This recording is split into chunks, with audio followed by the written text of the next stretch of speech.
Okay, welcome everyone to the first GameFi conference in Paris. All right, the world's first. Thank you. You are leaders. You are visionaries. You are curious. And the purpose of these conferences that we do at ESCE is really to attract people like you. The people, the early adopters. And this is why we have a role in business school. And what we want to do is introduce new concepts that are not necessarily new from an insider's perspective, but it's new in terms of the marketplace.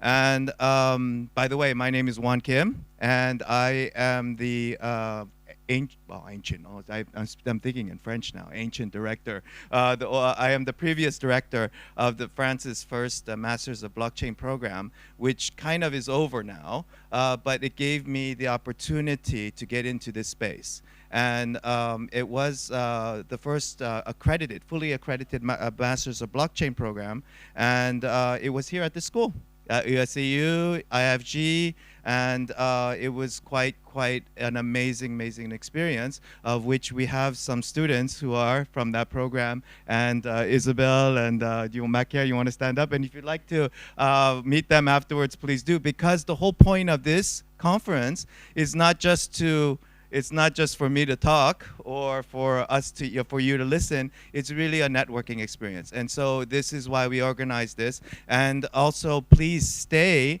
after the conference, because we have a cocktail just right next door to this side, and it is for networking. So it is to meet new people, because what we have here among us are people who are curious, but also who are professionals, and who are looking for curious people to hire, to work with, and to recruit. And there's also journalists, and so this is the ecosystem. We are the ecosystem, or we are the future ecosystem. And this is why I love organizing these types of conferences.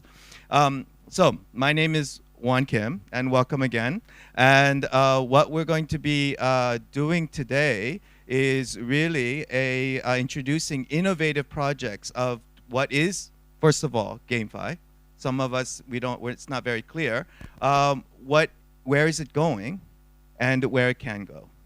Okay, so that's the objective. Now, but before I start, though, I'd like to, first of all, thank a few co-organizers of this conference. And first of all is Pierre-Olivier Giffard, who is the director of the marketing department at ESCE. Please give him a hand. Thank you, Pierre. And also, I'd like to introduce the alumni. Is there anyone from the alumni here? ESCE alumni? Yeah, thank you very much for coming. Please give the alumni a big round of applause. And I'd like to introduce also Metality. I think, who's Ajay from Metality? Is he here? He's outside, probably. So there is, I'm also I'm part of a Web3 agency called Metality. And just for those who are wondering what a Web3 agency is, I think you should talk to Ajay or myself afterwards, because it is not like a communications agency, or it's not like an advertising agency, or it's not even like a Web2 digital marketing agency. Okay, so a Web3 agency has to do a lot more. That encompasses a vast array of knowledge that includes marketing. And so marketing is a part of the understanding, all the way from technical blockchain to advertising. And this is the kind of knowledge base that is required to launch projects that you're going to see today. Okay, so these gentlemen who are sitting next to me are Web3 experts, okay, and more. Okay, so they're not just Web3 experts for me. I think they're entrepreneurs. There are a lot more. But what is a Web3 project is also something that I think most of you are curious about. So let's get into this, the topic of what is GameFi. So let's start with a very simple question. How many gamers are there in this world? Anyone know? Yeah? probably know. As a journalist, you probably know, right? Huh? Yeah. How many gamers? How many in this world where we have about 7 billion people population? How many gamers? How many people play games? 2.7 billion people. So what is going on is that most people play games. Okay? So your mom who says don't play games, she's probably doing something, you know, while you're at school, right? Playing on the video game. She's probably playing some kind of game, right? And so this is why when we talk about blockchain mass adoption, it's going to be through gaming. Okay? It's the numbers don't lie. Okay? Now you mix that with a concept called DeFi. Okay? So DeFi means decentralized finance. So when we look at traditional finance, let's say that's centralized. You have a bank. And to kind of explain it in more elaborate terms, here we can look at this chart here, and we can see that for example, if you're going to buy things online, you're going to have to go through payment gateways. And these payment gateways goes through two banks and an intermediary like Visa, MasterCard. And so, believe it or not, it's a very, very complex system to buy something online, okay? And so there's a lot of cost involved. And this is a huge barrier. Now, imagine if we took all that system out and all those middlemen out and just put a blockchain in. And this is what DeFi does, okay? So it eliminates all the middlemen, all the banks, all the Visa, MasterCard, all these people. And instead, it puts the blockchain in the middle. Now, so what? What can we do with that? We can now have models something like play to earn.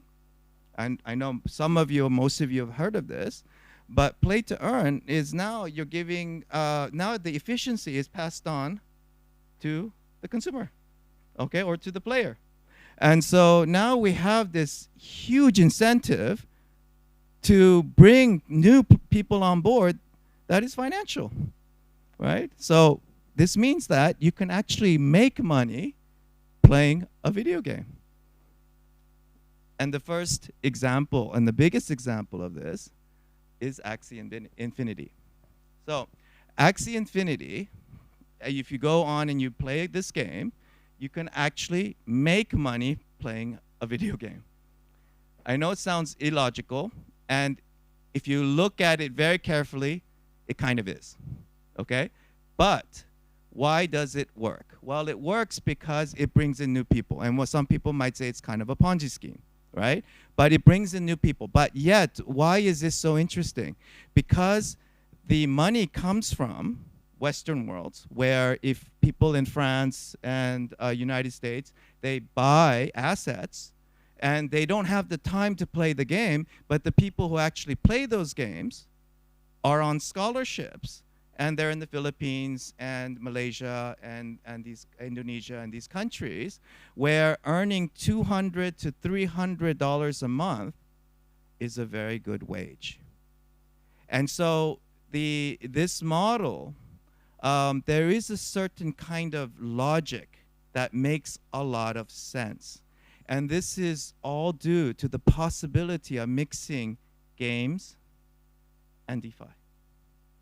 Okay?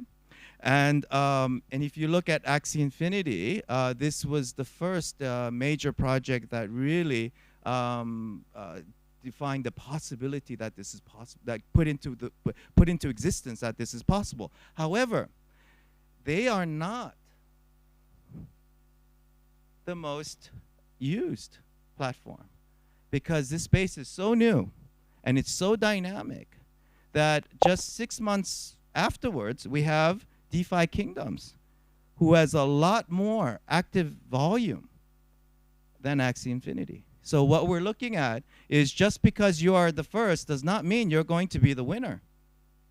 And this is why it's so exciting, GameFi. Now, let's look at the traction. This is just 2001 from the beginning to the end. And the sector went up like 3,000%. So we're looking at massive growth. And so this is just the beginning. Yes, we are in a bear market. Yes, things are depressing right now.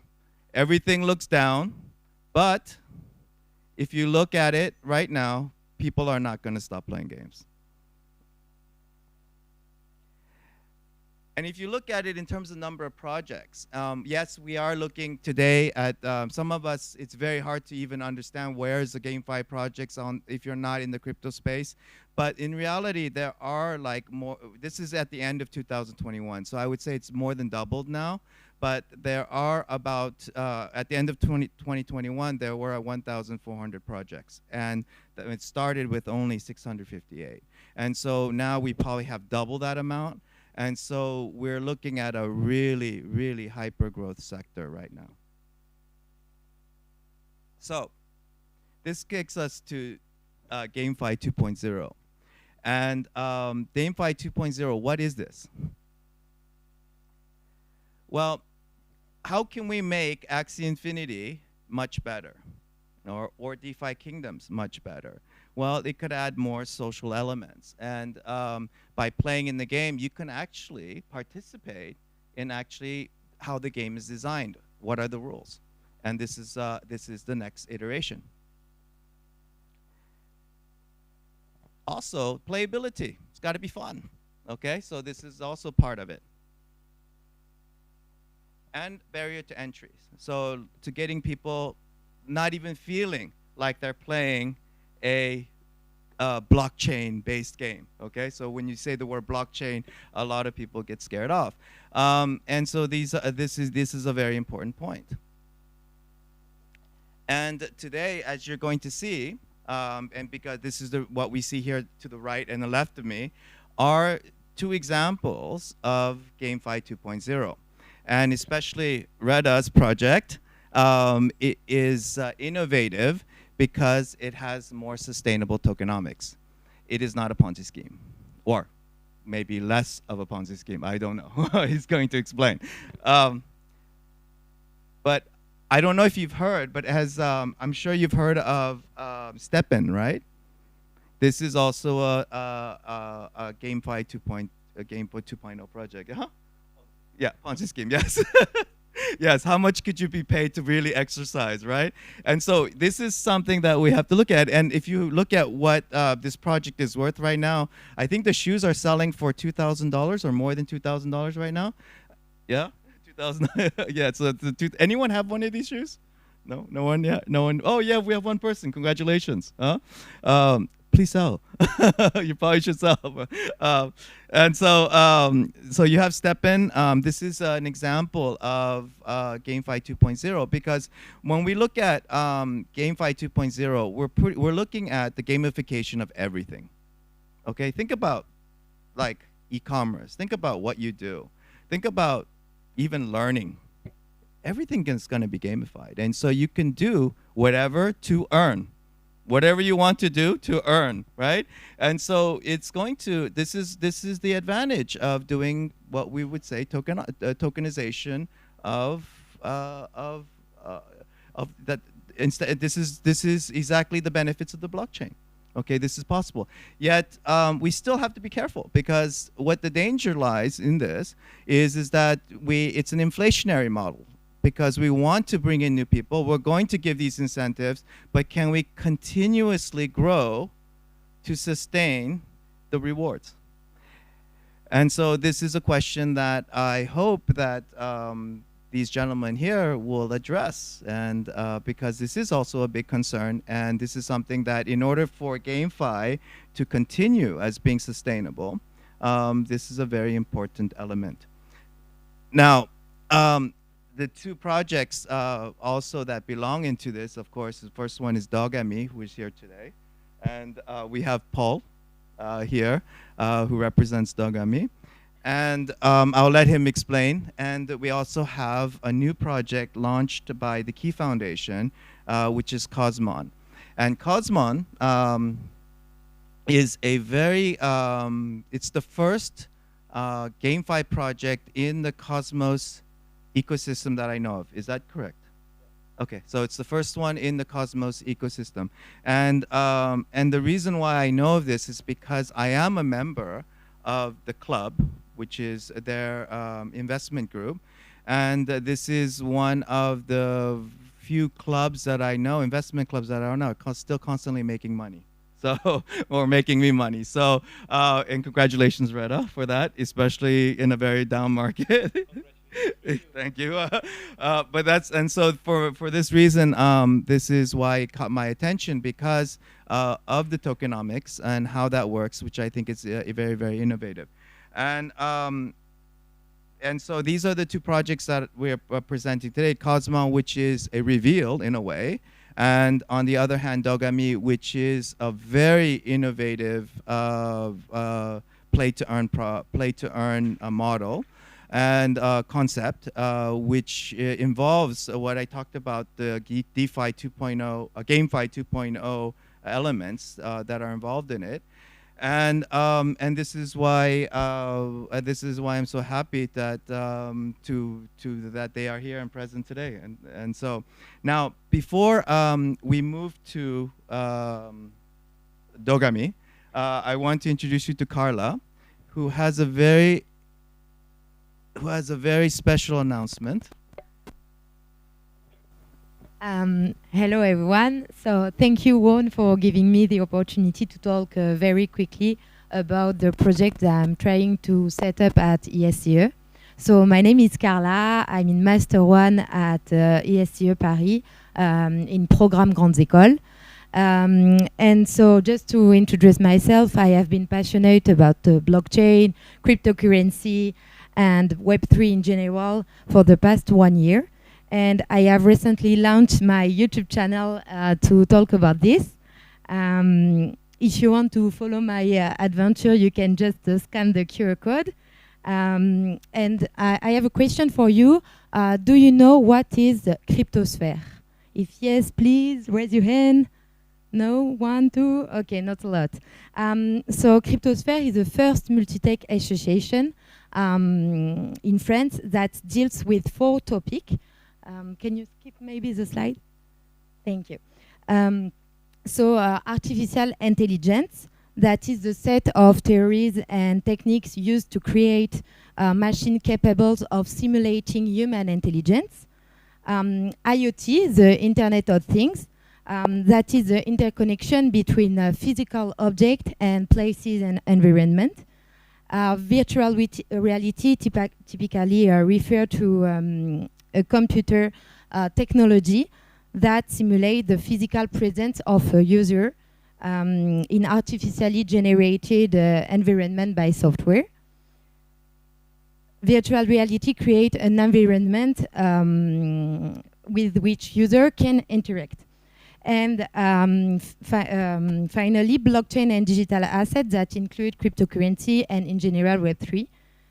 The main mission of Cryptosphere are first democratizations to make known the new technology through webinar, hackathon, project or meetup.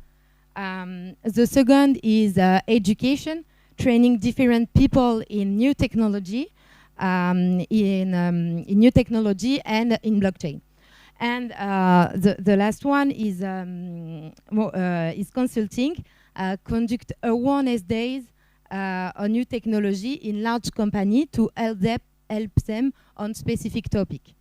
The main value of Cryptosphere are first innovations, professional in approach, and the most important things, sharing. Cryptosphere has already more than 500 engineering and business students, and 14 business and engineering school. And Cryptosphere is a fabulous human and managerial adventure. So why I'm telling you all of this? Just because we are trying to create a branch of Cryptosphere at ESCE with several students. We are about 10 for the moment. And if you are a student at ESCE, so we need you, so you can just scan the QR code and join us. And if you are not a student at ESCE, you can unfortunately not join us. But I promise you that if Cryptosphere France will approve the branch at ESCE, we will organize events, webinars, hackathons, etc. I'm staying for this very interesting and amazing conference. And if you have any question, just come after the conference and let's talk. Thank you, everyone, and have a good conference. Yeah, I just wanted to let the students know why join a club, why Cryptosphere, because you'll get into probably all the conferences in France and in Paris related to blockchain and cryptocurrencies. And some of these conferences will cost you like 1,500 euros just for admissions. And so the Cryptosphere students can get in for just volunteering. And so this is a huge advantage. Also, you have sponsorships from Binance and from major projects throughout the ecosystem in the cryptocurrency. So for those students who want to get into Cryptosphere, please talk to Carla afterwards, all right? All right, now I want to introduce you to a very special guest. Unfortunately, Bilal, the CTO, could not come today, but instead we have Paul. Thank you, Professor Kim. Thank you very much for having us. It's a real pleasure to be here. Nice to meet you, Reda. Never met before, but a pleasure to share this stage. Yeah, indeed, I'm not Bilal. He sincerely apologizes for not being here, and he has asked me to replace him. So yeah, I'll do the best I can to live up to the high expectations. Yeah, we can move on. So yeah, I work. Is that too close, or can you hear me well? It's good. Okay. So yeah, a pleasure to be here to talk to you a bit about Dogami. Just to get a sense, how many people here know or Dogami by show of hands, or are in the Discord? Are holders? Holders? Do we have holders?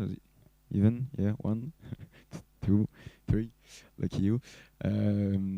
Okay, so I'll briefly introduce Dogami for those who don't know, and I'll also try to explain to you a bit the thesis at the genesis of Dogami, and what our strategy is, what we think are the key success factors for developing a blockchain game. Let's say first that let's say GameFi, let's call it like that, is quite a large industry, and you have quite a lot of possibilities. Probably, I like to see it a bit as a spectrum, and probably at the very end of a spectrum would be gamified DeFi, which probably were the first games that we had, which was basically very simple game designs, and more focused on DeFi. Yeah, maybe it's talk about it. And probably at the other end of the spectrum is what we now call play and earns. So that's our strategy, to not be just a play to earn, but to be a play and earn. And what does that mean? Concretely is, for the game economics and the tokenomics to be sustainable, our strategy is to have players. It was too close. All right, is that better now or too far? Right here, fine. All right. Yeah, I'm not used to this, so please apologize me. Forgive me. Sorry. So yeah, in a sense, to have a sustainable game in tokenomics, what we try to have is players who don't come to earn money in crypto, but who come to have fun and to play, and who, and I guess, yeah, putting ourselves in the Web3 spirit, but who own a bit of the value and who, let's say, touch a bit of the revenue that's generated by the company. That gets redistribution of governance and redistribution of, not dividends, but a share of the profit that's generated in the game. And we don't want to have players who come only to have a return, because we think that this is how you get those pump and dump schemes that you see in Axie Infinity, for example. They've done a great success, but they're struggling a bit with their tokenomics. We believe it's including it's one of the reasons is that, and so we want to be closer to let's say a free-to-play game where you have paying features inside the game and a bit of that revenue. Those are some of the most successful games currently, and especially on mobiles. And to become a free-to-play game that is Web3, so that has this redistribution of revenue and that shares a bit of governance.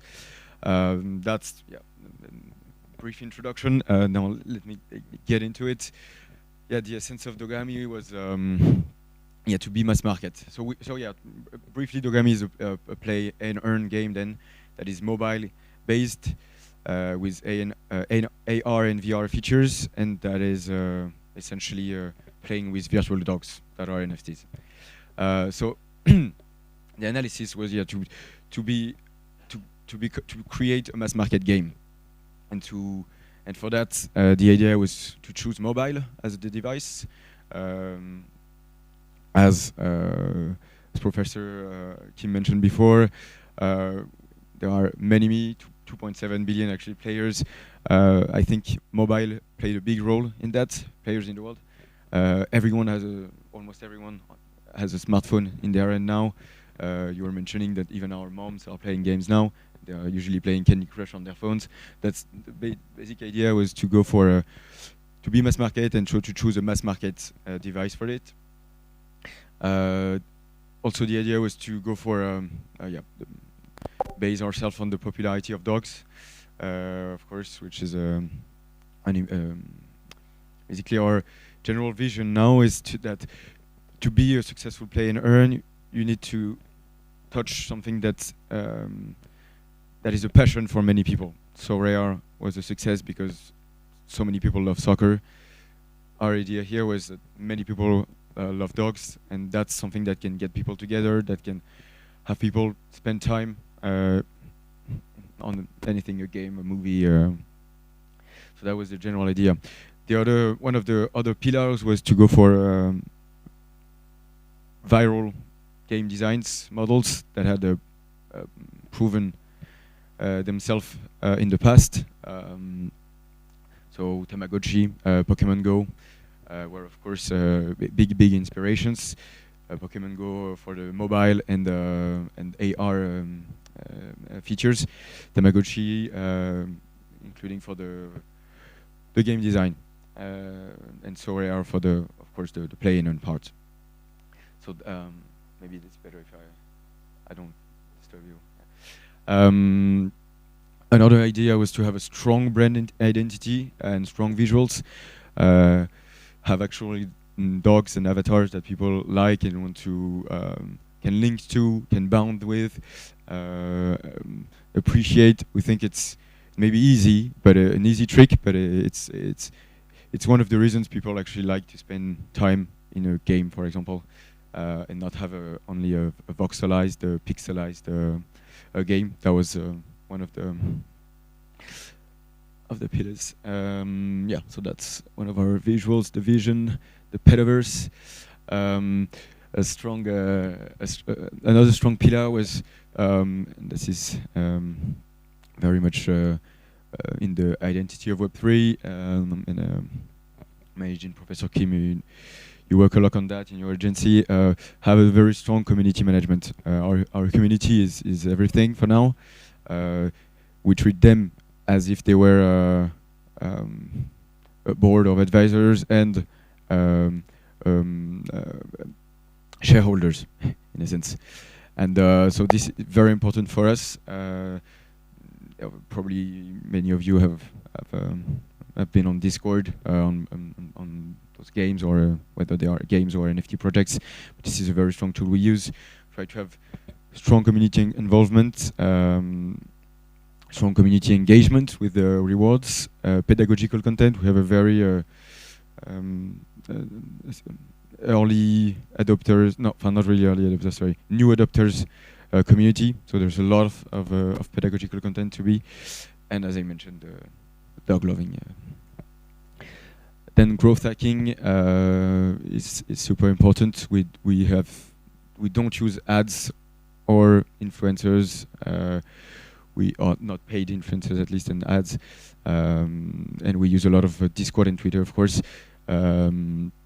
These are very important key aspects of the way we grow. So that's community, probably not. Then also, yeah, we have a long-term vision, as I said. We do not want to have pump and dump schemes, people who come very short just for speculation. We want to try to have this long-term vision for the sake just of the sustainability of the game. So this goes, this can materialize itself through a fair and open game design, community updates, as I mentioned, and yeah, the content and partnerships. We work a lot with brands. We plan to have interoperability with several metaverse. Very soon will be a Sandbox, which is one of our investors. So your Dogami will be the first 4-legged avatars in Sandbox. But yeah, we can talk a bit about metaverse later. But let me say something about it right now. Actually, the vision of Dogami is in several phases, and the first one is what we call the puppy phase. But this is a play to earn phase. So with the second phase, the long-term vision is to be a metaverse and to actually be one of the metaverse, because we're strong believers in having several metaverse composing the metaverse, and this is really possible thanks to blockchain interoperability, and this allows for decentralization, not having only one actor like we have in Web 2, where this is necessary. Example, of course, is Facebook. Oh yeah, sorry, I'll say word on that. And yeah, then technology, of course. Maybe I'll not stay too long on this, but to make one of the key factors of success, of course, is have a scalable and trustworthy blockchain technology. So we've chosen Tezos for one of these reasons. We think cybersecurity is super important as well, especially for a game. We don't want to have people being able to cheat, to hack. So this is something we care about a lot. And one of the things that was mentioned, but that we want the blockchain to be a hidden feature. This is one of the things that will allow us to be a real play and earn and to reach mass market. Blockchain, people don't necessarily have to even know that they are using blockchain, that they are buying NFT. The idea is that they are putting value on their avatar. They are getting currency in the game, and they might want to exchange it and gain value from it. But the essence is that it's not. It doesn't have to be a blockchain, and it helps as well to make the customer journey, way easier, because blockchain, of course, as some of you might have experienced, is not always super intuitive and super easy at first to use. Yeah, I guess that's it. That was the end. So thank you. That was the brief introduction of Dogami. I'll leave probably the stage to Reda, and I would love to exchange further answer questions that you might have. Thank you. We'll leave the Q&A to afterwards, so because we'll let the presentation go through, and whatever time's left over, we'll do Q&A. I just wanted to say one thing for those of you who don't know Dogami yet. It's just really cute. Okay, and that's really, really important, right? You gotta love it. You gotta fall in love with it. And if it doesn't, if you can't fall in love with it, then it doesn't really create value. So it's really an emotional attachment that they start from. And those of you who know Tamaguchi, Yamaguchi Tamaguchi, and imagine that taken to the next level and all the way into the petaverse. So you can own like a Tamaguchi dog as an NFT. You have to feed it. You have to, and if you don't do it, it doesn't increase in value. And then you have to take it to the petaverse, and you have to train it. And then I saw some things about battle. Is that true? You can battle your dog against someone else. Probably won't go for dog fights. Yeah, but but there might be some competition. yeah, dog show competitions. Yeah. Not and like games, like actual games, like it might be races, it might be others. One of maybe I'll add just a little bit where you're right, and you about what the game exactly will be. It's true. Yeah, at the beginning, the first phase will be Tamagotchi-like phase, and then later it will move into a Pokemon Go-like game in an actual petaverse. The idea is to create an emotional relationship between the owner and his dog, to train it, absolutely, to have it play, to live with it. It's absolutely crucial. And what was your question? Sorry, your last question, probably. What kind of battles? Oh yeah, the battles. Yeah. It won't be dog fights, but of course the idea is to have you play with it, evolve with it. That's also where the value is, and yeah, I absolutely agree on that point. We can go further on the game. Yeah, I've also heard about accessories where they're going to partner with luxury companies where you can dress your dog up in Chanel and increase its value. So there's a lot of potential here. And so I would like to pass to Reda, which is, I would say, it's kind of interesting because we do have that spectrum here. We have on one end, we have play and earn and the emotional attachment and value created to that. And then on the other hand, we have gamified DeFi, okay, which is now people are thinking, okay, so how does the finance and tokenomics work, right? And so these two aspects I find so crucial to the sustainability of this sector. And I'm so happy to see these two different perspectives sitting at two different ends of the spectrum. So, Reda, are you ready, Reda? Well, hi everyone. I'm Reda. I'm the founder of the Key Foundation, and also I'm the co-founder and CEO of Club. From which actually one is actually one of the members. It's a private club. So just to give you a bit of context, the Key Foundation has created a layer 1 called the Keychain, which actually has as a goal to bridge traditional finance with decentralized finance. And our first business and our first ecosystem product that we launched is Club. Club is, what is it? It's a neo-private bank. That's crypto-friendly, soon to offer payment services, but also an investment platform for high-risk, high-yield opportunities, and also a lifestyle platform and community. I've been personally in crypto for many years now, and I've been through all the ups and very downs that happened. And basically, the one thing that I understood is that a lot of the people in this ecosystem are actually just looking to make big gains quickly. And this is what generates the inflation of value and then contraction of value. Because a lot of the value is generated with leverage and with the hope of making gains in the future. And this is absolutely not the vision of what we invest in Club. I'm a strong believer of value-based investment. And also when I've seen all of the projects, DeFi projects, GameFi, like Axie Infinity, NFT project that does not make any kind of absolute sense, I was kind of sick of it. So basically I was like, okay, I hate NFTs. How am I going to create NFTs that make sense? So if we can do like just a large overview of what kind of NFTs actually exist today. So you have the NFT PFP projects, like Bored Ape Yacht Club, CryptoPunks, all of those projects that actually give you a nice JPEG that is worth millions. That's now you can put it on Twitter to show that you have a lot of money, and or maybe you were there early, so you bought it for not that much money.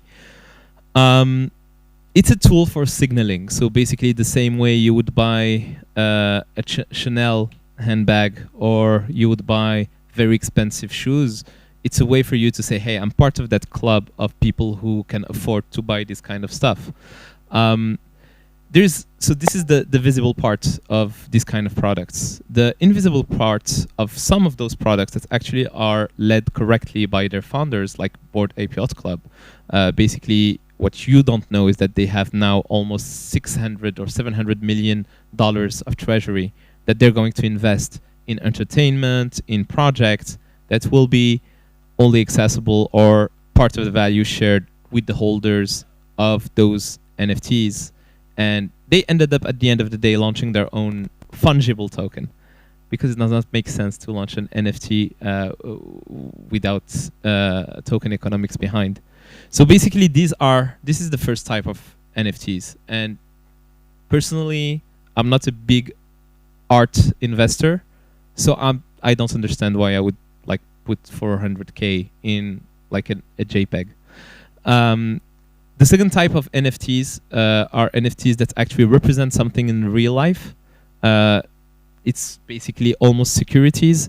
So you have part of a house, a share of a company, maybe like parts of a building, and it generates yield. So basically, we're just trying to put on the blockchain and materialize a value in real life in the chain, and you can get gains from the value that is generated by those assets.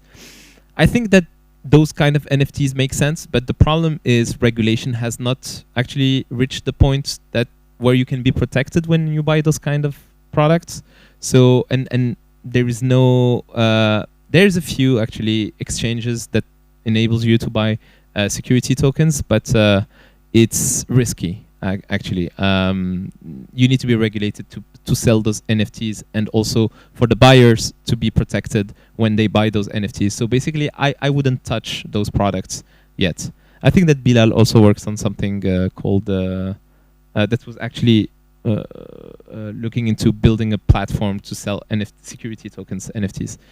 And then you have the NFT utilities. So this is games.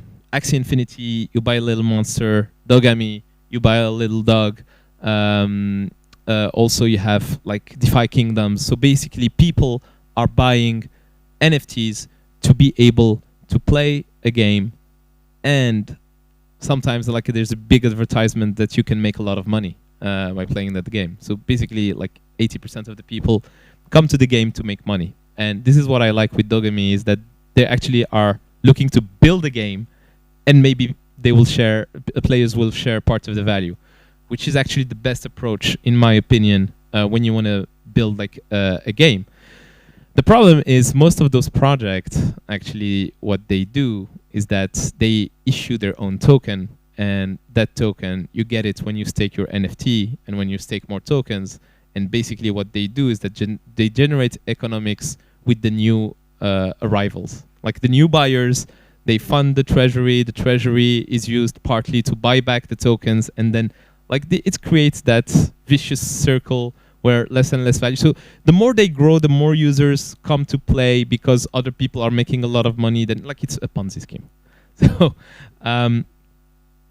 and it does not make sense, because at the end of the day, you will end up having people losing money, and you will like for sure.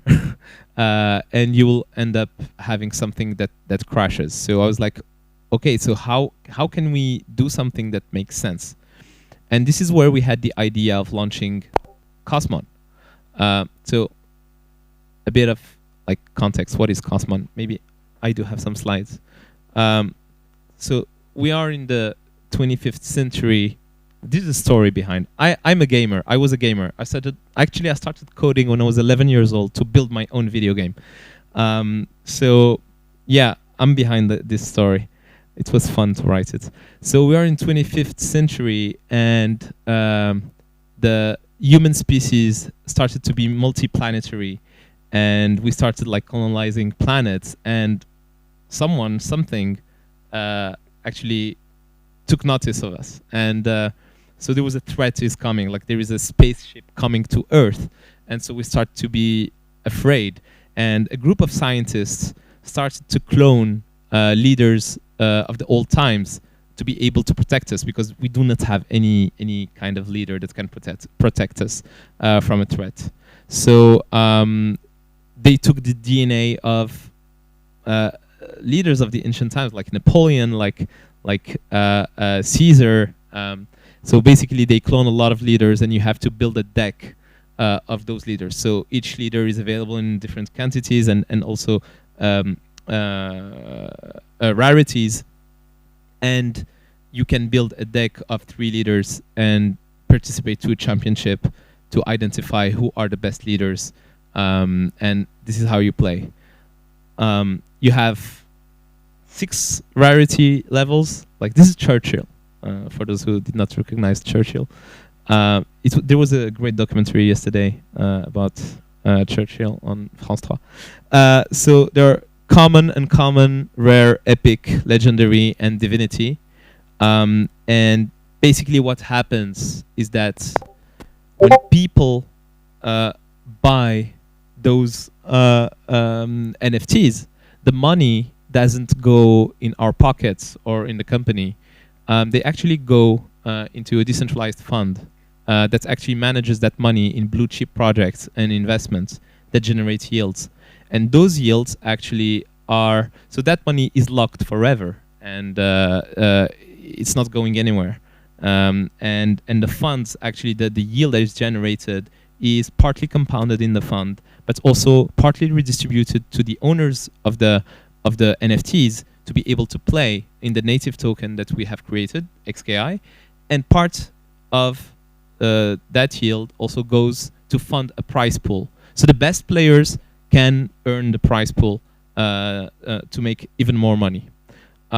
Each card has three evolution. So the more you play, the more you gain experience. The more you gain experience, the more you can get to the next level. So we created token economics linked to our native token to be able to create an additional utility to that token that people receive, to be able to compete and then use that token. But at the end of the day, they can also sell the token and get money out of it. So we have created that ecosystem of value that is funded by the players, but also gets compounded over time to be able to sustain the value over a very long time. And what's interesting is that the more players you have, the bigger the value you'll get in the game. So the gameplay will be simple. You have three NFTs, 3 cards per deck, and then you will have to fight people, other decks, and you have special attacks, simple attacks, and it's like an RPG for those people who played Final Fantasy. It's kind of the same thing, and you can make your characters evolve, and they become stronger. You have also compatibility between cards, so basically you have to be smart about who you put together. You have to put there is the era, the time where if they're they were in the same period of time, or if they are in the same continent, or if they are aggressive, more of organized, financial. So some cards are more compatible with others, and you have to be smart about it. And this is how we create an additional value, which is the scarcity, because the cards, you get them randomly, and then you have to find the right card to complete your deck. So this is how we create an additional value, more than just the fund, but also the need of completing a deck. So that will generate an even more a higher value of the card, of a specific card, because people will need it to be able to win the prize pool. And yeah, We did a small pre-sale on Club. So the good thing about being a Club member is that you get everything before everyone, and it was a huge success. Like we sold actually all the cards were sold in less than 48 hours. I don't know one. Maybe you were able. Okay, cool. I missed out on the rare one. I got the less rare one. I wanted to buy like true story. I'm a huge fan of Napoleon. I wanted to buy the very rare Napoleon, and actually someone bought it before me. So I'm pissed. I hope I will get it.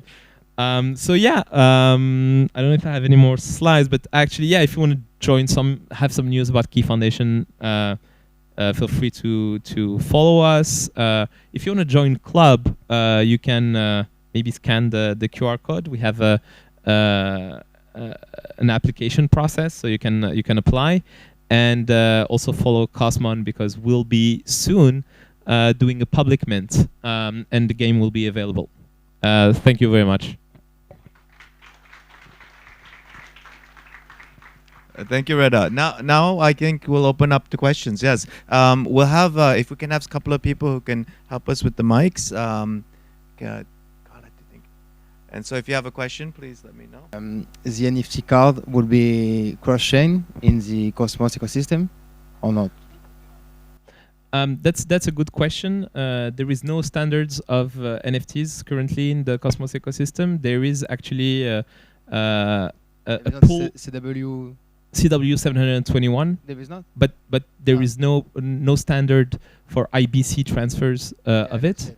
So there is a pull request right now in the interchain GitHub that we're pushing for it to be merged. We actually have respected the standards, and we're pushing for that standard to be the one that is used.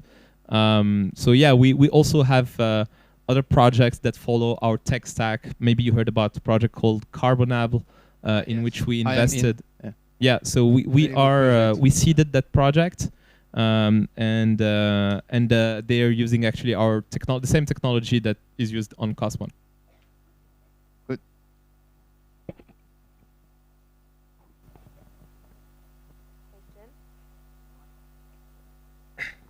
Hello, sir. Yeah, we can hear you. After COVID, it will be possible to sustain about NFT game or not? What do you mean after COVID? Yeah, because COVID, it is connected to gaming. Too many people cannot go outside. Yeah. So that's why too many people want to play game. So, in my opinion, after COVID, too many people don't want to play the game. They want to I have agree. an experience in the real life. So that's why I want to know about it. Yeah. I think you're right. I think now the secret will be to build a great game. Actually, we don't care about building a great game. We build financial products. So we create financial engineering to build something that makes money.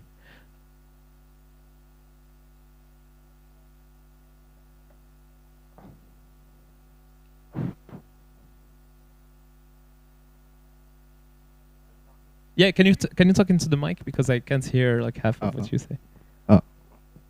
So you focus about the technical things. So what is the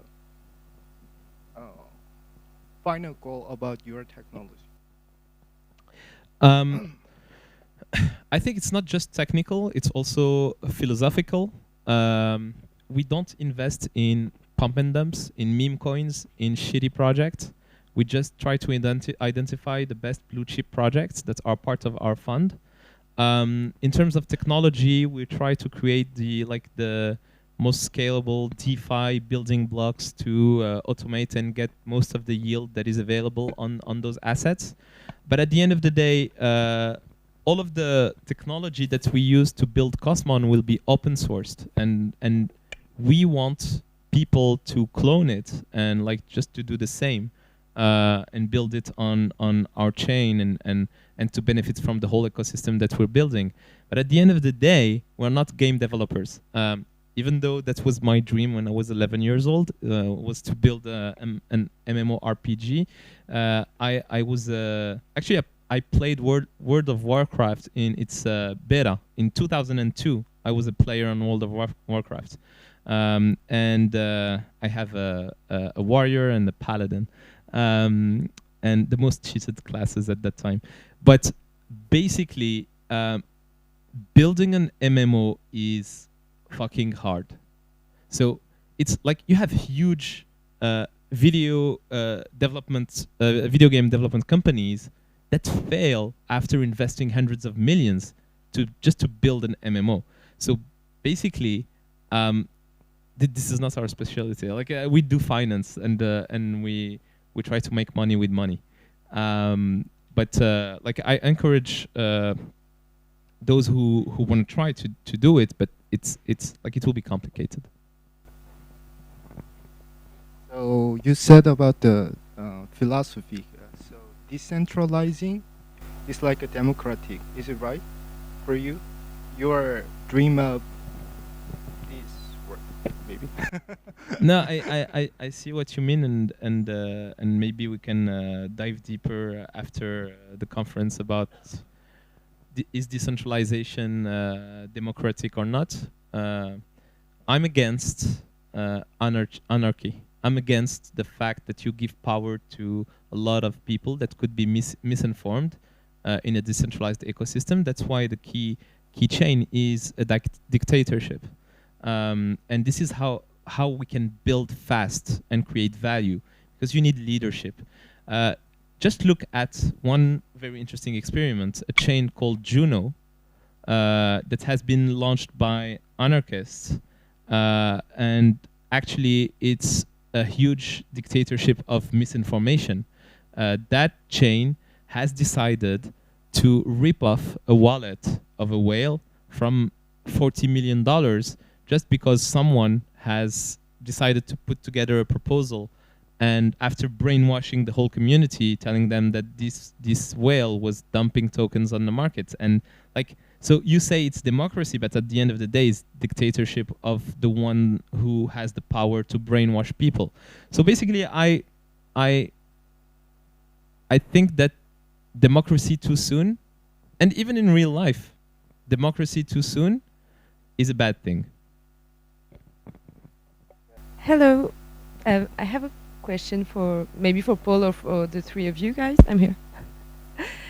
Paul, you talked about trying to prevent speculators and trying to attract real players. So how do you prevent speculators, and how do you try to attract real players and people who are really invested in the project? Yeah. Essentially, it's really hard to prevent speculators to come at all. What we try to do is to not have only people who come to speculate, and have mostly people who come to play. It's hard to really block people from trying to come and make money. As one of the use cases of blockchain and token is that it's liquid, so anyone can come and sell it and buy it. So I'd say that yeah, we try to structure a game design that attracts people, not just to make money. And yeah, it's really hard to prevent people to come. You will always have some speculators with, I guess, liquid assets. Or if you have any ideas, please don't hesitate. No, I don't. But Sorry. and there are ways to try to prevent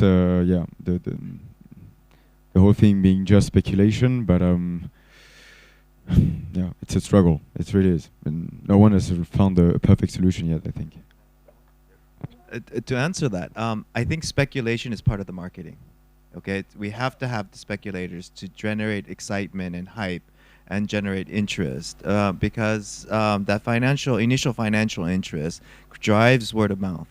And when we're talking about Web3 marketing, which is 4.0 marketing, and 4.0 is community-based, you need a community.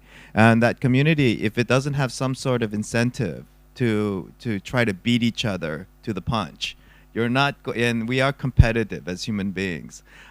This doesn't generate excitement. And what the speculators bring to the table, and we think that speculators are all bad. It's great, because what speculators bring to the table are the financing and the vision, the money that we can build out the petaverse. Now, if we didn't have those speculators, then what we would have is they would have to build out the entire A to Z, the petaverse, before someone would come in. This is where you get these big, massive $100 million games that flop. And so what the speculators bring is a kind of an opportunity to develop agile, step by step. And this is what Dogemi represents. And it's the initial visionaries who are speculators who believe in the project. Now this key to doing this is to keep building the community and showing proof that you are moving forward and that vision is developing. And the value is constantly being created. Now, what has happened in many cases that you sold this and you delivered this, and this is where the projects crash. And so, but when I look at a project like Dogami, I think they are very much capable of over delivering and under promising, and I think that is the key. Does that answer your question? Yes, thank you. Just if I can add, but I think you're right. Communities and speculators are really important because they provide liquidity, and the more liquidity you have, the deeper and the less slippage you have on your token when people buy it. So I think it's important, and it shows us something very interesting, is that when you build a community that are also stakeholder of your asset and of your value, it becomes like a religion to them. And as long as they believe in you, you will have an army. And even if your game is shitty in the beginning, but they'll try to make it better, they will stick with you because they have financial incentives. So it's important. Hi, it's okay. Thanks for the presentation. I have a lot of questions. I hope of topics like Axie hacking, the pendulum. But I have a little curiosity about Cosmon. You said earlier that you went to make the game up for everybody, but you put yourself so for this project in card games, but you take the gameplay like Axie Infinity, like free people, deck structure. How can you say that Cosmon, how we go in Cosmon, that there are few projects like Ninetales, Crazy Age, who just they're marketing a large more people. For example, you have 700 people on Twitter, although Crazy Age and Ninetales have 100. How can you say today, let's go in the Cosmon between Crazy Age or Ninetales? I didn't understand the question. Why can you convince us to go to Cosmon? I don't want to convince you to go to Cosmon. You can play any game you want. We build a financial product. You can have 500 people. We have a strategy that generates money for 500 people. You can have 500,000 people. We have financial strategy for 500,000 people. Actually, we don't care how many people because we are not a Ponzi scheme. The money that is put into the fund stays there and is managed to make more money. Okay. Yes, that's why I think, again, let's go to the spectrum again, right? On this side is they're going after mass adoption. Here, it's really managed pools and funds, which is more what I would say it's financially responsible. This is why it's DeFi that is gamified. And that's why it's very different. Now, when you have Axie Infinity, you're having something trying to do both. And this is where it breaks down because it's a Ponzi scheme. And so, yes, you can get games that are going to be Ponzi schemes, but eventually it's going to wear itself out. And this is the big problem with DeFi pools. DeFi pools today are pretty much, people are worn out because it's all a copy and paste of one another, and there is no innovation, and it just wears itself out, and that will be exposed quite quickly. And what will be left are the ones that really have a solid foundation responsibility, the thinking, innovation, and this is might not be apparent when you look on the outside. And so this is why, and I said, oh my God, another card game, you know, we have hundreds of those, right? But then when I realized that this is not just a card game, this is a DeFi product that is gamified, and so that there is added value, but the inherent structure is a sustainable pool. That's where I think that it becomes it will emerge. But it's not something that's trying to get out of the racetracks the fastest. It's something that will probably be around when everything falls. Did you think what killed Axie Infinity is a Ponzi game at the start? Don't you think the hacking of $6 million is again for something? No, I don't think so, because if you look at the chart, they had a strong hit way before the hacking. And what's very interesting is that I have a friend actually who heard about the hack and shorted the token, and he got liquidated because no one actually fucking cares. Yeah, no one cared that the underline of the value of the running layer has disappeared. And that's what's crazy, is that the community of Axie holders care more about the overvalue and like the latent value than the real underlying value. And this is what's the power of a brand. And that's actually, I was surprised. I thought the token would like completely crash and go to zero, but at the end of the day, it didn't happen. So I don't think so. I think that token economics is a very hard thing, and like, look at what happened to UST yesterday.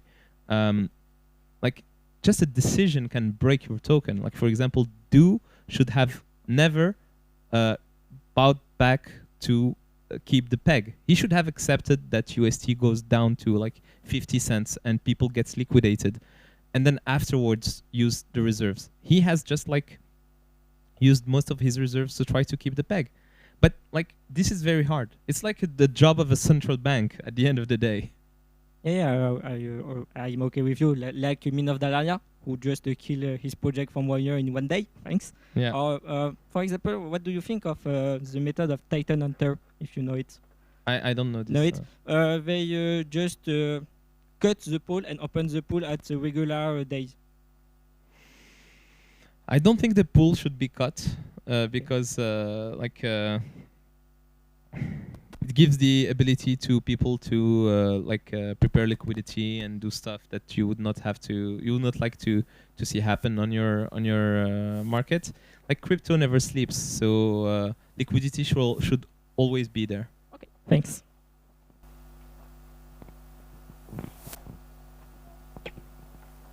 I have a question for Reda. I'm interested in your asset class and your strategy for investment.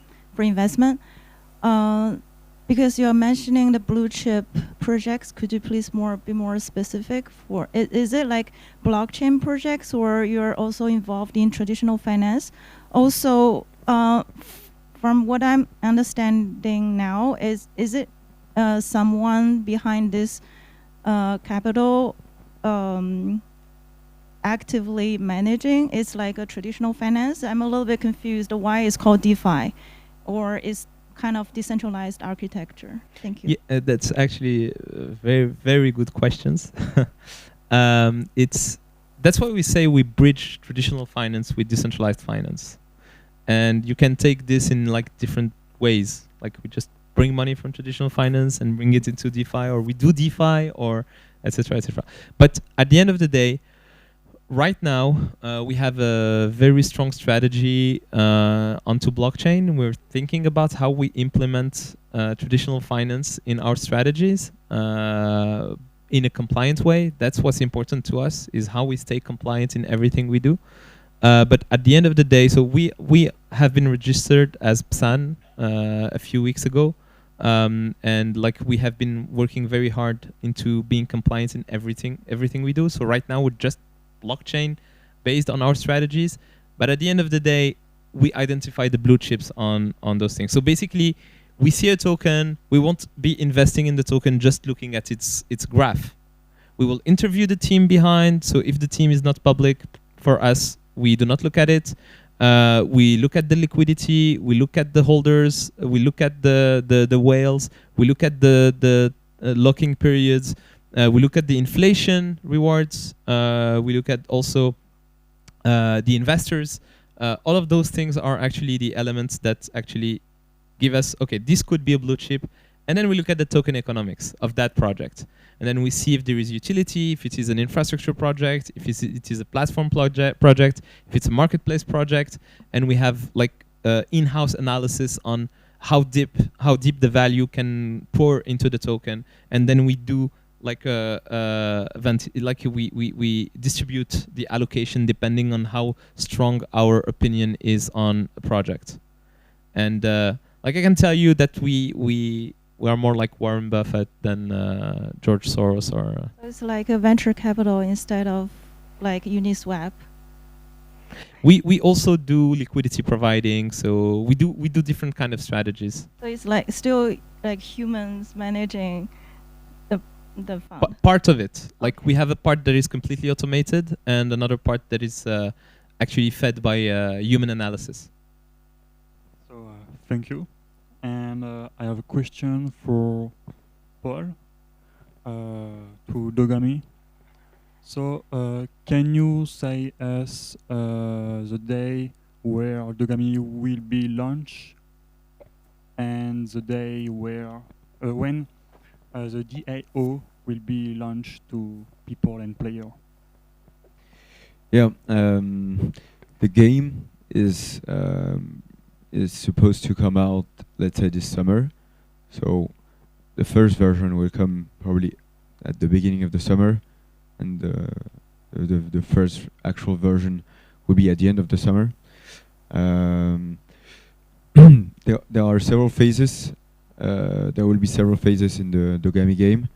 This will be the very first one, called the puppy phase, and this is the one that is inspired by Tamagotchi. So it will be very basic. It will be a first phase for players to discover their dog, to link with it, and to earn their first native tokens.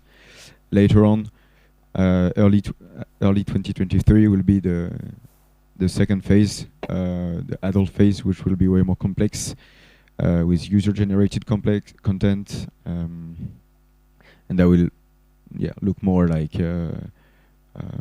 Pokemon Go, as we mentioned, for you to have a sense of it. But yeah. Okay, so it's for the next year, for the DAO. Oh, sorry. Yeah. The second part of your question was the DAO. Yeah, the DAO will be more for this part of the game. The very early phase does not really need DAO for it. It's it's quite straightforward. But then later on, we'll introduce DAO. Yeah, absolutely. Thank you. I just want to clarify what some of those people who are what a DAO is. Some of us know what it is, but it's a decentralized autonomous organization, and it's using the blockchain to create a democracy in a sense, or voting mechanism, so that you can have participative governance. And the problem with governance is that there's so many models, there's so many ways to do it, but what is essential is that you have a voting possibility so that members can participate in decision making, and how you weight that is determined by the governance rules. And so just to let you, for those of you who don't know what a DAO is, it means that pretty soon as a player, you're not just a player, you are part of the management. Yeah, exactly. DAOs are very interesting. They are one of the use cases of owning a token and actually making the game a bit more decentralized.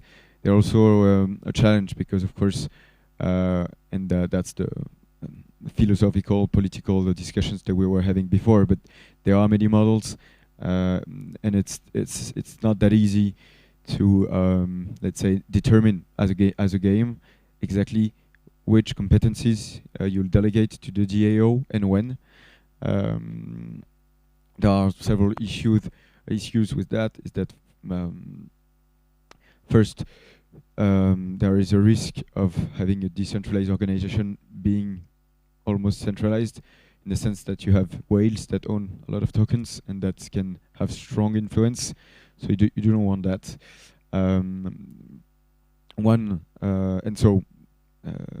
of the possibilities that one of the possible solutions is to actually have the reward that you have sometimes in staking, rewarding people blocking tokens to vote. So it's not just owning a lot of tokens that is rewarded, but it's actually putting it to contribute to the game and making actual contributions and using it to vote and make and propose solutions.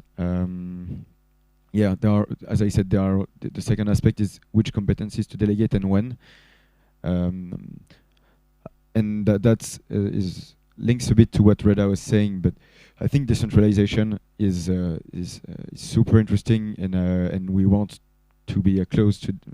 I mean, it's kind of one of the ideals of Web3. We'll see how it goes, but we would like to actually have it concretized and sharing some governance with the token holders.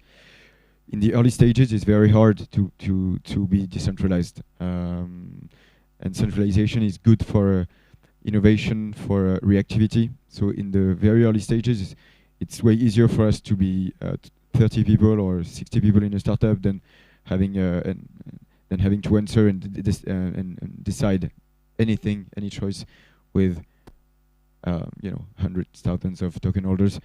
So essentially, the DAO will have increasing more governance, but DAO is something that comes further in the game when you actually have things to decide. That's what I was mentioning, and also is when it's also when the game is. I think the DAO gains more power when the game is at a more mature stage, when it makes sense that. Yeah. I think we have time for just one more question. So, is there one last question? Anyone? So my question is more for Paul, because it's literally a game rather than defined, and you talked about mass adoption and the willingness to be more a game than just a play to earn, but a play to have fun. I don't quite know that much Dogami, but is there if I want to play it, should I pay for a dog, or is it free to enter the game? Yeah, in the very beginning, you'll have to pay for it. There might be a free, totally free version of the game that will allow you to less access, less game options and no reward, of course. But yeah, it's so yeah. If that question was just that, you will at some point be able to be just free to play. But if your question was how do you get mass adoption while paying?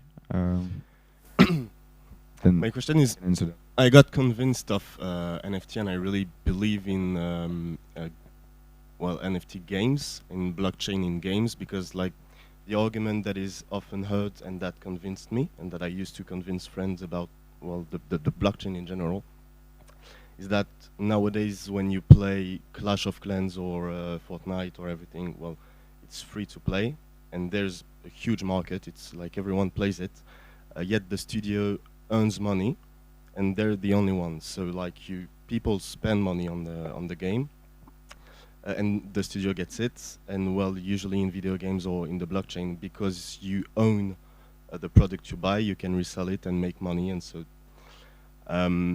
my question is about mass adoption, and you talked about community and the importance of community.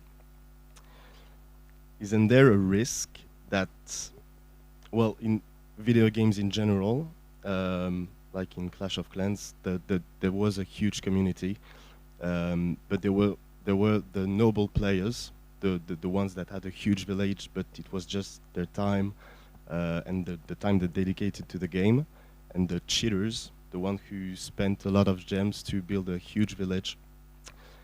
By making a barrier of entry which is costly, isn't there a risk to have a community just of like the wrong side of the community of Clash of Clans, Fortnite, and everything?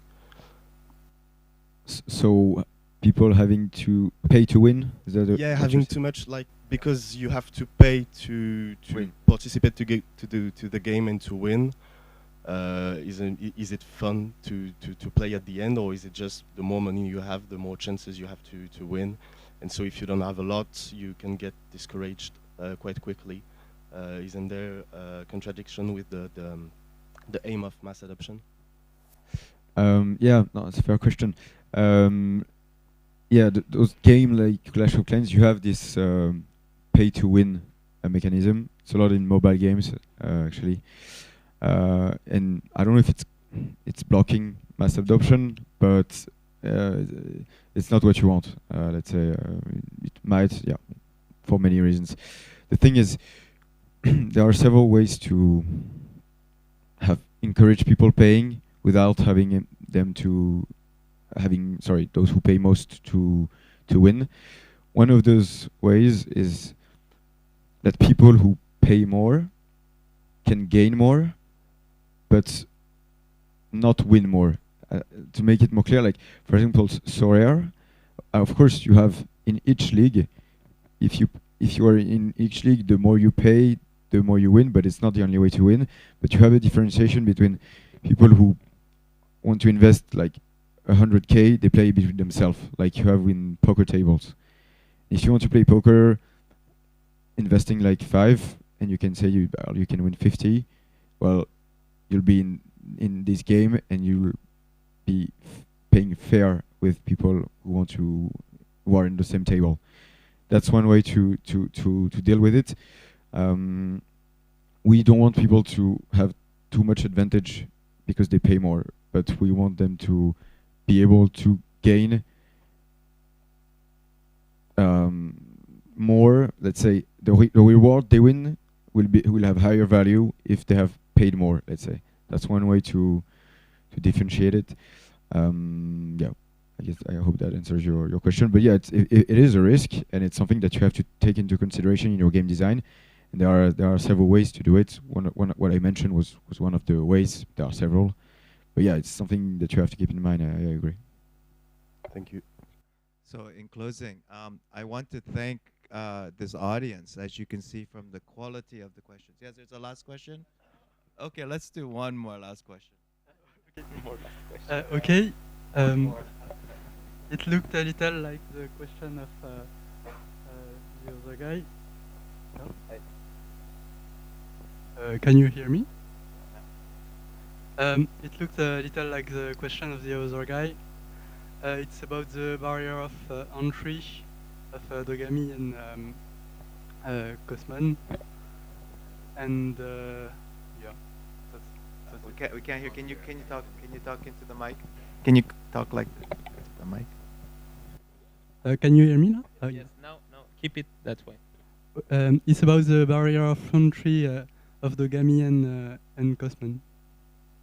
Yeah, I think Paul answered already that there is like different levels of entry. Like there will be the very cheap one, maybe the free one.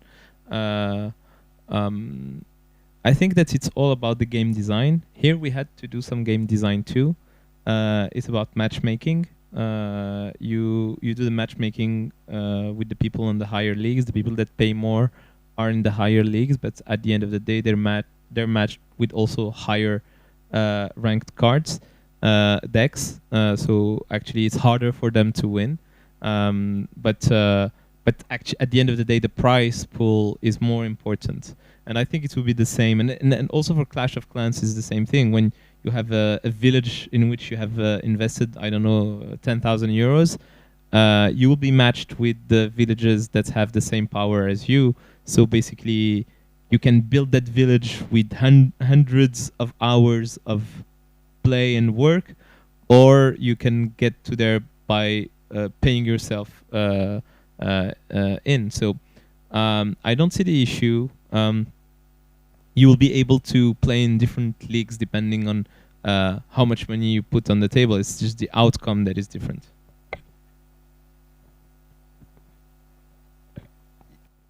Yes, I think I want to thank everyone here for your presence and the quality of the people who are here. I'm sure you've realized from the questions that are being posed. And so, again, I just want to reiterate why we do this conference is a networking event. And this is why we would like to invite you to a cocktail just right next door so that you can ask these gentlemen personally or other people in this room. And again, we are the progenitors of GameFi. We are the early ones. We are the ones that, and this is why it's so exciting for me to be here with you, because you are not here because just to make a buck or just because other people are involved. You are here because you are genuinely curious, and you are here because you also have committed to this field, and this is the reason for doing these kinds of conferences. And I again thank you very much. Please give yourselves a hand now for coming.